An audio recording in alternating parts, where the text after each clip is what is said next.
Dear class 8 student, उम्मीद है आप खैरियत से होंगे। एक्सरसाइज 5.5 के पहले 5 क्वेश्चन की वीडियो आप डिटेल से देख चुके हैं। आज की वीडियो में क्वेश्चन नंबर 6, क्वेश्चन नंबर 7 और क्वेश्चन नंबर 8 को कंप्लीट सॉल्व करेंगे। इसके साथ साथ क्लास 8 की कोई भी वीडियो न्यू बुक की चाह रहे हैं, यूट्यूब पे जस्ट सर्च बार में लिखना है exercise 5.3 class 8 new book by learning zone, तो वीडियो आपके सामने होगी। अदरवाइज मेरी चैनल की प्लेलिस्ट में जाएं, वहां से क्लास 8 की न्यू बुक की वीडियोस वहां से भी आप इजीली सर्च कर सकते हैं। क्वेश्चन नंबर 6 की स्टेटमेंट को देखते हैं। क्वेश्चन नंबर 6 है the probability that the team will win the match is 0.86। किसी भी टीम के मैच जीतने की जो प्रोबेबिलिटी है 0.86 है। What is the probability the team will not win the match, not win the match यानी मैच ना जीतने की प्रोबेबिलिटी आपने फाइंड करनी है। तो आपके पास लेट्स सी इवेंट जो है उसको हम ए कहते हैं, ठीक है। उस इवेंट में जीतने के जो चांस है, यानी इवेंट का नाम है विन, विन जीतने के चांस जो है वो कितने हैं हमारे पास, वो है 0.86। इस इवेंट की जो प्रोबेबिलिटी है वो 0.86 है, ठीक है। ना जीतने की प्रोबेबिलिटी क्या होगी, तो जैसे कि हमने क्वेश्चन फाइंड किए, ये कंप्लीमेंट का क्वेश्चन है, यानी कि आपने probability of A dash find करना है। Probability of A dash find करना है कि मैच जीतने की प्रोबेबिलिटी 0.86 है, मैच ना जीतने की प्रोबेबिलिटी कितनी होगी, तो आपने probability of A dash find करना है। प्रोबेबिलिटी ऑफ ए डैश का जो फार्मूला है वो है 1 minus probability of event, probability of event, event जो आपका ये है, ठीक है। इसमें से इसको 1 में से माइनस कर देंगे, 1 माइनस 0.86।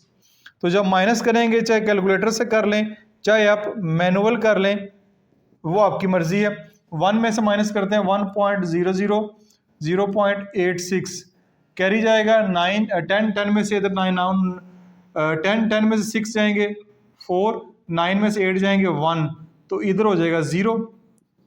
तो ये आपके पास probability of not winning the match वो आएगी 0.14। 0.14 ये ऐसे ही है कि 100% चांस होते हैं, 100% में अगर ये टीम के जीतने के चांस 86% है, 86% जीतने के चांस है, तो 14% उस टीम के हारने के भी चांस है। तो ये आपका क्वेश्चन नंबर 6 जो है वो इस तरह मुकम्मल हो गया। क्वेश्चन नंबर 7 की जानब चलते हैं। क्वेश्चन नंबर 7 भी वैसे ही क्वेश्चन है जैसे क्वेश्चन नंबर 6 था। The probability that tomorrow temperature will be 0.45, यानी कि कल के टेम्परेचर होने की जो प्रोबेबिलिटी है 0.45 है। कितना टेम्परेचर होगा ये क्वेश्चन में मेंशन नहीं किया। हम लेट्स सपोज कर लेते हैं कि कल के दिन 37 सेंटीग्रेड टेम्परेचर होने की जो प्रोबेबिलिटी है वो 0.45 है। Find out the temperature will not be 0.45। हमने प्रोबेबिलिटी फाइंड करनी है कि कल टेम्परेचर 37 सेंटीग्रेड नहीं होगा। तो अगेन आपके पास जो इवेंट की प्रोबेबिलिटी है, प्रोबेबिलिटी ऑफ इवेंट, ठीक है, वो 0.45 है। प्रोबेबिलिटी ऑफ कोई भी इवेंट का नाम मैंने ए रख लिया है, ठीक है, इवेंट का नाम मैंने ए रख लिया। प्रोबेबिलिटी ऑफ इवेंट 0.45 है। तो प्रोबेबिलिटी ऑफ नॉट, यानी कि प्रोबेबिलिटी, यानी ये वाला जो इवेंट अगर ना हो उसकी प्रोबेबिलिटी आपने फाइंड करनी है, उसकी प्रोबेबिलिटी फाइंड करनी है। तो इस इवेंट की यानी ए कॉम्प्लीमेंट या ए डैश फाइंड करने का वही formula 1 minus probability of event, probability of event. तो ये आपके पास आ जाएगा 1 माइनस 0.45। तो probability of not, probability of temperature will not be, यानी टेम्परेचर नहीं होगा, उसकी जो प्रोबेबिलिटी है 0.55 है। इसमें से माइनस कर दें। तो ये दोनों बेसिक से क्वेश्चन थे, छोटे स्टेटमेंट वाले। तो इसमें जस्ट आपने कॉम्प्लीमेंट ऑफ प्रोबेबिलिटी फाइंड करना है, या आप कह सकते हैं ए डैश फाइंड करना है। तो ये बेसिकली होता है कि इसको 1 में से हमेशा माइनस करते हैं, 1 में से माइनस करते हैं। ये जो बेसिक टॉपिक है कॉम्प्लीमेंट ऑफ प्रोबेबिलिटी का, इसके ऊपर मेरी डिटेल वीडियो मैंने इस एक्सरसाइज को समझाने से पहले जितनी भी सारी एग्जांपल्स हैं, जितने भी टॉपिक हैं, कॉन्सेप्ट है, उनको एक वीडियो में कवर किया। उस वीडियो में मैंने डिटेल से बात की है। तो बाकी भी जैसे जैसे क्वेश्चन आएंगे तो साथ साथ मैं आपको बताता जाऊंगा। तो क्वेश्चन नंबर 7 भी यहाँ तक मुकम्मल हो गया। आते हैं क्वेश्चन नंबर 8 की जानब। क्वेश्चन नंबर 8 है हमारे पास, Hamza throws the cup shaped cardboard 100 time. एक कार्डबोर्ड आपको नजर भी आ रहा है, यहाँ पे बुक पे मेंशन भी है, ये आपको नजर आ रहा है, ये कार्डबोर्ड की शेप है और इसके जो है मुख्तलिफ कलर उन्होंने हमें दिए हुए हैं। Each of the face of the cardboard having different colour है। उसके कलर कौन से हैं? ब्लू है, रेड है, ग्रीन है, येलो है, ऑरेंज है और पर्पल है। और नंबर ऑफ ट्रायल, ठीक है, जब हमजा ने उसको क्यूब शेप जो कार्डबोर्ड है उसको थ्रो किया तो ब्लू कलर 22 दफ़ा आया, रेड कलर 20 दफ़ा आया, ग्रीन 15 दफ़ा आया, येलो 13 दफ़ा आया, ऑरेंज 23 दफ़ा आया और पर्पल जो है वो 7 दफ़ा आया। तो हमने प्रोबेबिलिटी फाइंड करनी है। नीचे आपको 5 पार्ट जो है वो दिए गए हैं, उनको बारी बारी हमने सॉल्व करना है। तो सबसे पहले हमारे पास सैंपल स्पेस क्या होगी? एस। ये सारे कलर के जो ट्रायल हैं वो मैंने लिखे हुए हैं, ये डाटा मैंने यहाँ से लिया है। 22, 20, 15, 13, 23 जमा 7 टोटल मिलाएंगे तो नंबर ऑफ सैंपल स्पेस 100 बनते हैं। वो दिया भी है क्वेश्चन में 100 टाइम, तो नंबर ऑफ यानी एनएस जो है 100 बनता है। तो सबसे पहले रेड कलर की जो प्रोबेबिलिटी है वो फाइंड करनी है। रेड कलर आने की क्या चांसेस हैं? ये है रेड कलर। तो इस इवेंट का नाम, ठीक है, हम रख लेते हैं इवेंट का नाम आर, क्योंकि कलर ABC नहीं रखते, कलर रेड है तो इसको हम आर रख लेते हैं। तो हमारे पास ये जो इवेंट होगा उस इवेंट का नाम आर रख लेते हैं। तो रेड आने के जो प्रोबेबिलिटी है वो फाइंड करनी है। तो हमारे पास रेड कितनी दफ़ा है? रेड कलर लिखने की बजाय वो नंबर जो है वो आपने लिख लें तो वो ज़्यादा अच्छा है, ठीक है। वो हम नंबर लिख लेते हैं, वो क्या है? तो हमारे पास जो प्रोबेबिलिटी ऑफ, ठीक है, जो हमारे पास बन रहा है number of favourable outcome, number of favourable outcome बन रही है, वो बन रही है 20, ठीक है। यानी कि जो नंबर ऑफ जो फेवरेबल आउटकम, यानी आर का नाम है फेवरेबल आउटकम या जो इवेंट है, तो इसका फार्मूला जो है वो फाइंड करने का फिर आर यहाँ पे लिखेंगे। यह आएगा number of favourable outcome divide by number of sample space, ठीक है। इवेंट का नाम आर है, probability of red colour, probability of R लिख लें या रेड कलर लिख लें। तो ये हम वैल्यूज पुट करेंगे। Probability of red colour, number of favourable outcome यानी उस इवेंट के आने के चांस कितने, रेड कलर कितनी दफ़ा है? 20 दफ़ा है, रेड कलर 20 दफ़ा है। टोटल एनएस क्या है? नंबर ऑफ सैंपल स्पेस क्या है? 100। ये भी ठीक है, और हो सकता है आपके बुक में इसको काट के लिखा हो 2 1 2 2 5 10 1/5 भी आंसर जो है वो इसका ठीक है, जैसे लिखा हुआ है वैसे कर लें। अदरवाइज 22/100 भी इसका आंसर सेम है, या काटना चाहें काट सकते हैं। अब आते हैं ब्लू कलर की तरफ। ब्लू कलर की जो प्रोबेबिलिटी क्या है, तो इसको जो इवेंट है इसको हम ब्लू कर लेते हैं, ठीक है। ये कितनी दफ़ा आया ब्लू कलर? ब्लू कलर आया है 22 दफ़ा। ब्लू कलर क्या है?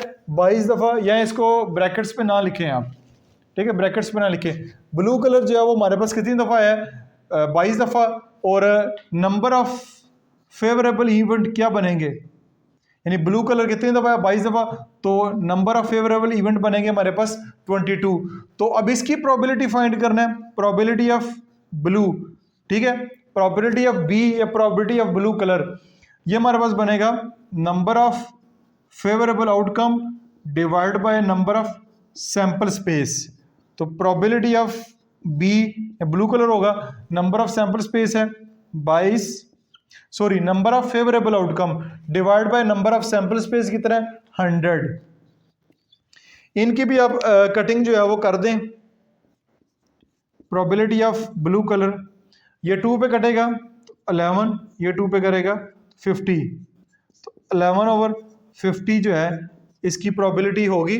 अगर ऐसे दिया हुआ तो ऐसे ही आप लिख लें। यहां तक काम हो गया। अब आते हैं तीसरे पार्ट की तरफ, रेड आर ऑरेंज कलर। अब रेड आर ऑरेंज कलर, और के वर्ड पे आपने गौर करना है, ठीक है। रेड कलर की प्रोबेबिलिटी तो हमारे पास मौजूद है, रेड कलर की प्रोबेबिलिटी हमारे पास मौजूद है। प्रोबेबिलिटी ऑफ रेड वो कितनी है हमारे पास? 1/5। वो कितनी है? 1/5 प्रोबेबिलिटी ऑफ रेड कलर। अब प्रोबेबिलिटी ऑफ ऑरेंज कलर ये रहती है, ये हमने फाइंड नहीं की। तो प्रोबेबिलिटी ऑफ ऑरेंज कलर जो है वो फाइंड करेंगे। सबसे पहले तो हम ऑरेंज की जगह ओ लिख लेते हैं। ऑरेंज हमारे पास कितनी दफ़ा आया है? ऑरेंज जो है वो 23 टाइम आया है। तो नंबर ऑफ फेवरेबल आउटकम, ठीक है, वो हमारे पास होगा 23। तो इसकी प्रोबेबिलिटी फाइंड करनी है। तो प्रोबेबिलिटी ऑफ ऑरेंज कलर वो होगी नंबर ऑफ फेवरेबल आउटकम, ठीक है, sorry, number of favourable outcome divide bye sample space. तो ये हमारे पास प्रोबेबिलिटी आ गई है ऑरेंज कलर की। तो अब थोड़ा सा क्वेश्चन यहाँ पे करते हैं। ये करने के बाद आपने रेड और ऑरेंज कलर, इसकी प्रोबेबिलिटी फाइंड करनी है। तो इसका फार्मूला है प्रोबेबिलिटी ऑफ रेड कलर, हमारे पास क्या है, उसको हमने आर से डिनोट किया है, आर यूनियन, और ऑरेंज कलर को हमने किया है ओ के साथ। तो probability of R union O हमने फाइंड करना है। तो ये हमारे पास आएगी probability of R plus probability of O, probability of red colour, probability of red colour plus probability of orange colour, यानी रेड और ऑरेंज कलर, जब भी और का वर्ड आएगा आपने उन दोनों प्रोबेबिलिटीज को ऐड कर देना है। तो रेड कलर की प्रोबेबिलिटी हमने ये पहले फाइंड की हुई है, ऑरेंज कलर की ये प्रोबेबिलिटी हमने फाइंड कर ली है। अब ये हम वैल्यूज पुट करेंगे, आर यूनियन ओ। तो अब यहाँ पे 23/100 है, तो इसकी कटिंग तो नहीं हो सकती थी। अब इसकी मैंने कटिंग कर दी है, इसकी भी कटिंग किए बगैर ही लिख लेते हैं इसको, इससे हमारा क्वेश्चन आसान हो जाएगा। 20/100, ये देखिए मैंने ना कटिंग किए बगैर 20/100, डिनोमिनेटर इधर भी 100 है, इधर भी 100 है डिनोमिनेटर, तो इनको ऐड करना आसान हो जाएगा। तो ये आएगी 20/100 प्लस 23/100। तो प्रोबेबिलिटी ऑफ रेड और ऑरेंज ये कितनी बनेगी, ऊपर आएगा 100, सॉरी नीचे आएगा 100, डिनोमिनेटर क्योंकि सेम है तो 100 ही लिखेंगे, और 20 जमा 23 कर देंगे, तो ये हमारे पास आ जाएगा 43/100, 43/100। ये प्रोबेबिलिटी आ जाएगी रेड और ऑरेंज कलर की। उम्मीद है कि ये आपको समझ आएगी। पहले 3 पार्ट यहाँ पे मैंने कर दिए, स्क्रीनशॉट आप साथ साथ ले सकते हैं। अच्छा जी, नेक्स्ट चलते हैं। नेक्स्ट पार्ट नंबर 4 है। पार्ट नंबर 4 है नॉट ब्लू कलर। आप प्रोबेबिलिटी फाइंड करने के ब्लू कलर ना आए, बाकी जो मर्जी आ जाए। तो सबसे पहले हमें प्रोबेबिलिटी ऑफ ब्लू कलर, जो कि हमने पहले क्वेश्चन में फाइंड भी किया है, जो पार्ट नंबर 1 था 22/100, 22/100, ये हम पहले फाइंड कर चुके हैं। प्रोबेबिलिटी ऑफ ब्लू कलर ये हम पहले फाइंड कर चुके हैं, इसको दोबारा फाइंड नहीं करेंगे। अब probability of not blue colour find करना है, तो यहाँ पे लिख लें probability of B dash, basically आपने फाइंड करना है probability of B dash. B dash तो मतलब ब्लू कलर ना आए, ब्लू कलर ना आए, बाकी जो मर्जी आ जाए, तो वो formula 1 minus probability of B. Probability of B से मतलब blue colour, probability of B dash होगा 1 माइनस 22/100। अब इसको माइनस करना है, तो इसका तरीकाकार यही है कि यहाँ पे 1 है, यहाँ पे माइनस है, तो इसके नीचे भी 1 डिनोमिनेटर है।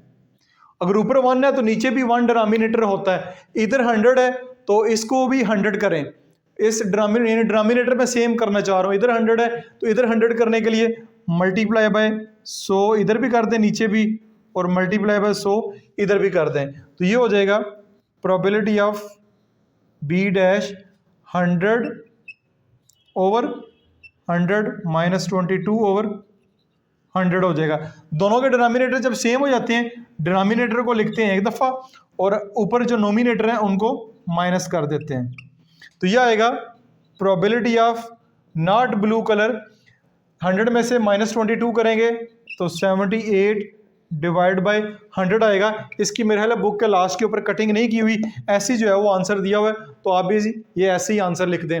अब है part number 5, not yellow colour. Yellow colour ना आए तो बाकी जो मर्जी कलर आ जाए। तो पहले आपने येलो कलर की प्रोबेबिलिटी फाइंड करनी है, प्रोबेबिलिटी ऑफ येलो कलर ये आपने पहले फाइंड करनी है। वो कितनी दफ़ा है? 13 दफ़ा। कितनी दफ़ा है? वो 13 दफ़ा है। तो प्रोबेबिलिटी ऑफ उस इवेंट का नाम जो है वो आपने रखना है, ठीक है, सॉरी ये पी नहीं लिखना साहब, उस इवेंट का नाम रखना है। नंबर ऑफ येलो की जगह वाई लिख लें, नंबर ऑफ फेवरेबल आउटकम आपकी कितनी होंगी ये भी काट दें, ठीक है, येलो 13 दफ़ा है तो येलो की जगह मैंने इसका 5 इवेंट का नाम रख दिया है। नंबर ऑफ फेवरेबल आउटकम जो बनती हैं वो 13 बनती हैं।